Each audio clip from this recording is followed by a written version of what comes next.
1,75,000 राम भक्तों की शहादत के बाद, 1,75,000 लोगों की वीर गति के बाद, कुर्बानी के बाद, 492 साल की लंबी लड़ाई के बाद, 70 धर्म युद्धों के बाद राम मंदिर की स्थापना अयोध्या में हुई है। मैं आप सबको बधाई भी देता हूं और जो लोग इस पे किंतु परंतु हमारे लोग करते हैं, मैं उनको भी आग्रह करता हूं, हमें सबके धर्मों का सम्मान करते हुए हिंदू धर्म को, राम भक्तों को बधाई देनी चाहिए। और मैं आपको बताना चाहता हूँ, ये कोई लड़ाई आसान नहीं थी।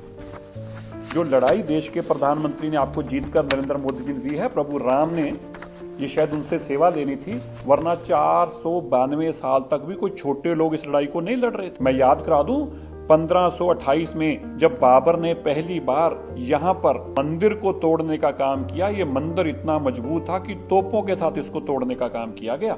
और उस वक्त भी हिंदू बहुत लड़े और हजारों की तादाद में तब भी हिंदुओं की शहादत हुई, लेकिन वो अपना मंदिर नहीं बचा पाए। इसके बाद इसी मंदिर को बचाने के लिए पार्टी नरेश मेहताब सिंह को जब पता चलता है, तो मेहताब सिंह इस मंदिर को बचाने के लिए निकलते हैं और 17 दिन तक इस लड़ाई को लड़ते हैं।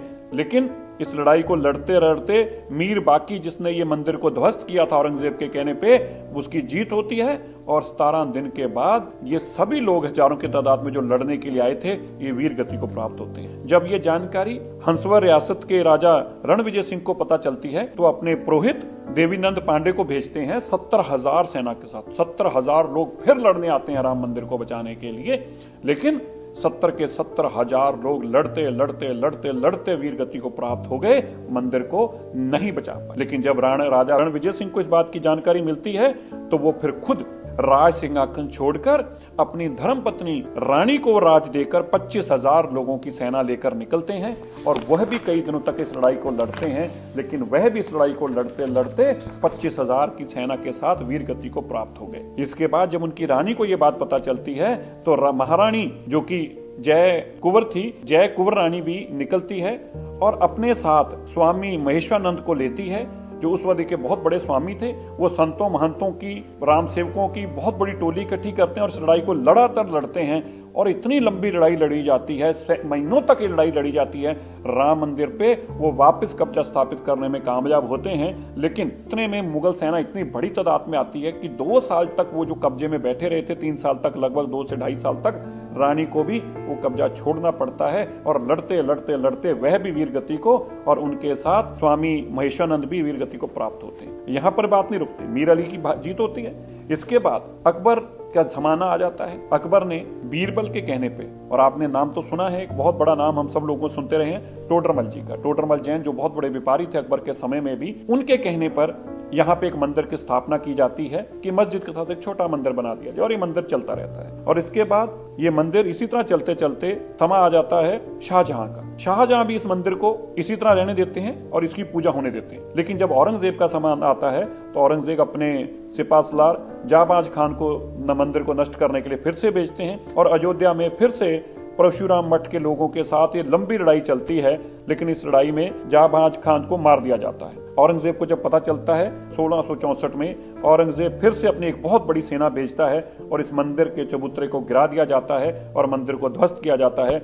और इसी जानकारी को मिलते ही अमेठी के राजकुमार गुरदत्त सिंह जो थे, वो अपने साथ पीपरा के राजकुमार को लेकर पहुंचते हैं, लेकिन वो इस मंदिर को बचाने में नाकाम रहते हैं और लड़ते लड़ते लड़ते लड़ते वह भी वीर गति को प्राप्त हो जाते हैं। लेकिन इस लड़ाई के दौरान यह साबित हो जाता है कि यहाँ पे मंदिर भी रहेगा और मस्जिद भी बनी रहेगी और मंदिर की पूजा की अनुमति फिर से मिल जाती है। इसी दौरान अंग्रेजों का राज आ जाता है और फिर दोबारा से लड़ाई लड़ी जाती है और इस लड़ाई के दौरान बहुत बार वहां पे जद्दोजहद होती है और मंदिर की स्थापना हुई रहती है। रामलला की मूर्ति भी स्थापना हो चुकी होती है और इसको मंदिर भी चलने दिया जाता है और मस्जिद भी बना रहता है। लेकिन फिर मुलायम सिंह जी की सरकार आ जाती है। तो आपको याद है देश आजाद होने के बाद क्या हुआ, वहां पे राम सेवकों को मारा गया और ऐसे भी बताया जाता है कि गोलियों से भुना गया और यह भी बताया जाता है कि कुछ लोगों को तो हाथ पैर बांधकर सरयू नदी के अंदर फेंक दिया गया था जिंदा। ये सब संघर्ष जो हुआ है, ये 77 बार धर्म युद्ध हुआ है। मैंने आपको बहुत छोटी छोटी 3-4 वाक्य बताए हैं। मैं 2.25 लाख वो कह रहा हूं जो आंकड़े इस के अंदर है, और इसके साथ और कितनी लड़ाइयां हुई हैं वो बहुत सारी डॉक्यूमेंटेड है और सुप्रीम कोर्ट में है और ऐसी किताबों के अंदर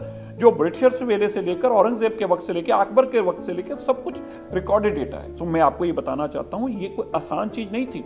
ये मोदी जी ने आपको करके दे दिया, इसलिए आपको शायद छोटा लग रहा है, लेकिन 492 साल की तपस्या है।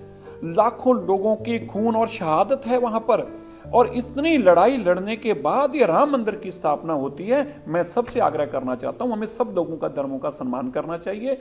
हमें अपना धर्म जैसे अच्छा लगता है इसी तरह सबको अपना अपना धर्म अच्छा लगता है, हमें उनको भी राम मंदिर की बधाई भी देनी चाहिए और इस तरह का किंतु परंतु नहीं करना चाहिए।